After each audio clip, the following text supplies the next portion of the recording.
بسم اللہ الرحمن الرحیم۔ السلام علیکم معزز طلبہ کرام، آپ سب کیسے ہیں؟ آج ہم نور الانوار کے سبق نمبر 89 کو پڑھیں گے۔ آج کے ہمارے سبق کا عنوان ہے کل ما کا بیان۔ آج کے ہمارے سبق کی عبارت وَإِذَا وَصَلَتْ بِمَا اوجبت عموم الافعال سے شروع ہوتی ہے۔ عبارت اور اس کے ترجمہ کرنے کے بعد پھر اس کی وضاحت کی طرف بھی ہم بڑھیں گے۔ تو مصنف علیہ رحمہ لکھتے ہیں اسی حوالے سے وَإِذَا وَصَلَتْ بِمَا أَوْجَبَتْ عموم الافعال، تو وَصَلَتْ کا جو فاعل ہے وہ کلمہ کل ہے، تو ترجمہ یہ ہوگا اور جب کلمہ کل یہ متصل ہو جائے بما کلمہ ما کے ساتھ، تو اوجبت عموم الافعال، تو یہ پھر عموم افعال کو ثابت کرے گا۔ جب کلمہ کل ما کے ساتھ متصل ہو جائے تو عموم افعال کو ثابت کرتا ہے۔ بِأَن يَقُولَ كُلَّمَا تَزَوَّجْتُ امْرَأَةً فَهِيَ طَالِقٌ، بائیں طور پر کہ اگر کوئی شخص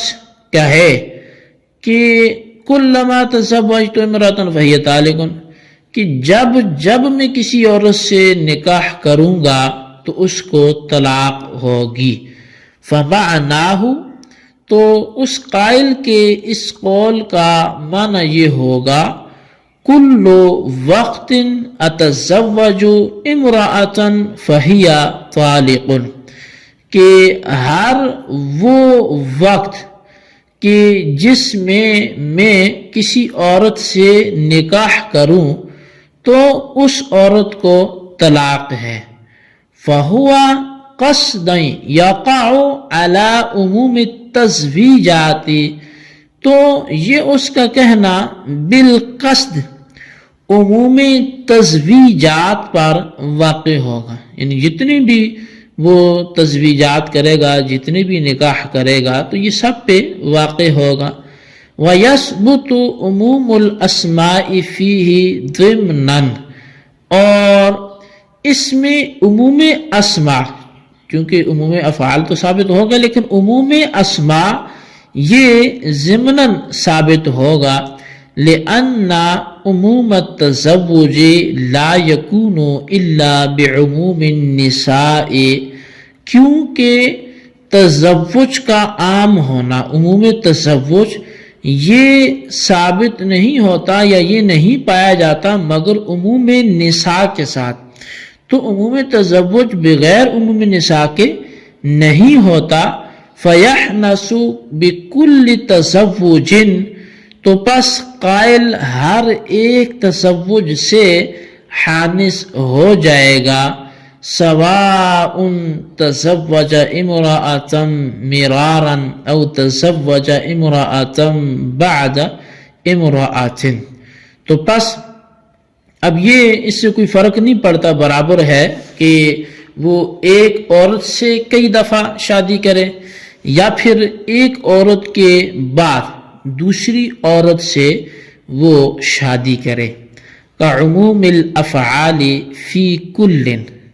جیسے کہ عموم افعال کلمہ کل میں ہے۔ ای کما ان عموم الافعال یثبت فی لفظ کل ضمنا لعموم الاسماء بعکس کلمۃ کل ما، تو یعنی کہ جیسے عموم افعال لفظ کل میں عموم اسماء کے ضمن میں کلمہ کل ما کے برعکس ثابت ہوتا ہے۔ جی طلبہ کرام، یہ ہمارے آج کے سبق کی عبارت تھی اور اس کا ترجمہ تھا جو آپ نے سماعت کیا۔ آج کے سبق کے حوالے سے جو ربط تھا اور جو اس کا ماقبل سے تعلق تھا وہ ہم نے شروع میں بیان کیا ہے اور آپ نے سن لیا، تو اس لیے اب ہم اس سبق کی باقاعدہ وضاحت کی طرف بڑھتے ہیں اور سمجھنے کی کوشش کرتے ہیں کہ مصنف علیہ رحمہ آج کے سبق سے ہمیں کیا سمجھانا چاہ رہے ہیں۔ تو مصنف علیہ رحمہ نے فرمایا کہ کلمہ کل اگر لفظ ما کے ساتھ متصل ہو تو وہ عموم افعال کو ثابت کرتا ہے، یعنی جن افعال پر لفظ کلما داخل ہوتا ہے، لفظ کلما ان کے مصادر میں عموم ثابت کر دیتا ہے، کیونکہ کلما کلمہ کل لازم الاضافت ہے، کیونکہ یہ اضافت مضاف ہو کر ہی استعمال ہوتا ہے، اور فعل مضاف الیہ واقع نہیں ہوتا، لہذا فعل پر ما مصدریہ کو داخل کیا گیا تاکہ مصدر کی تعویل میں ہو کر اس کا مضاف الیہ واقع ہونا درست ہو جائے، لیکن یہ مصدر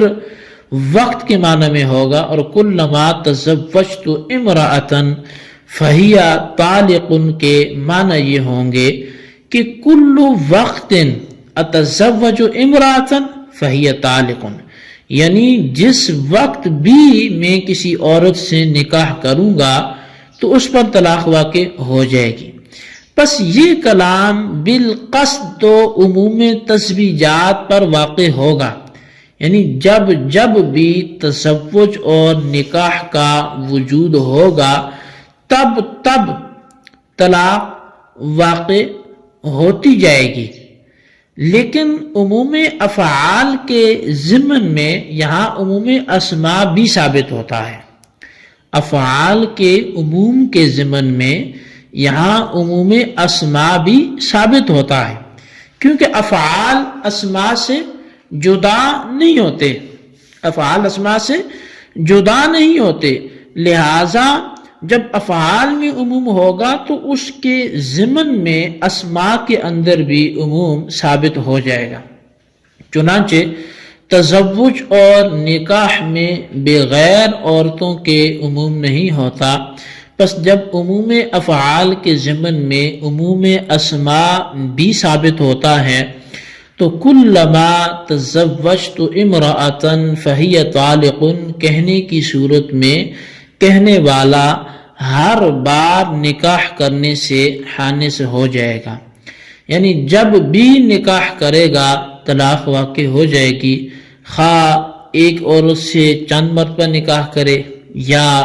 عورتیں بدل کر نکاح کرے، اور یہ اس کا کرنا ایسا ہی ہے جیسے لفظ کل بغیر ما کے عموم اسماء کو بالقصد ثابت کرتا ہے، لیکن عموم اسماء کے ضمن میں عموم افعال بھی ثابت ہو جاتے ہیں، تو یہاں پر یہ جو ہے وہ عموم افعال کو ثابت کرے گا لیکن عموم اسماء بھی ضمناً ثابت ہو جائیں گے، یعنی عموم افعال کے ضمن میں عموم اسماء بھی ثابت ہو جائے گا۔ تو یہ ایسے ہی ہو گیا جیسے وہاں اس کا برعکس تھا۔ تو جی طلبہ کرام، یہ ہمارے آج کے سبق کی عبارت ترجمہ اور اس کی وضاحت تھی جو آپ نے سماعت کی۔ آج کے سبق کو اچھی طرح سمجھ کر اس کے خلاصے کو اپنے رجسٹرز پر ضرور لکھیں اور بالخصوص ان سوالات کے جوابات بھی دیں۔ سوال نمبر 1 یہ ہے کہ کلمہ کل اگر کلمہ ما کے ساتھ متصل ہو جائے تو وہ کس چیز کا فائدہ دے گا؟ اور سوال نمبر 2 یہ کہ وَيَثْبُتُ عُمُومُ الْأَسْمَاءِ فِيهِ ضِمْنًا سے مصنف کیا بتلانا چاہتے ہیں، اس کی وضاحت سپرد قلم کریں۔ اللہ تبارک و تعالیٰ سے دعا ہے جو کچھ ہم نے پڑھا سنا اسے یاد رکھنے کی توفیق نصیب فرمائے، آمین بجاہ النبی الامین صلی اللہ علیہ وسلم۔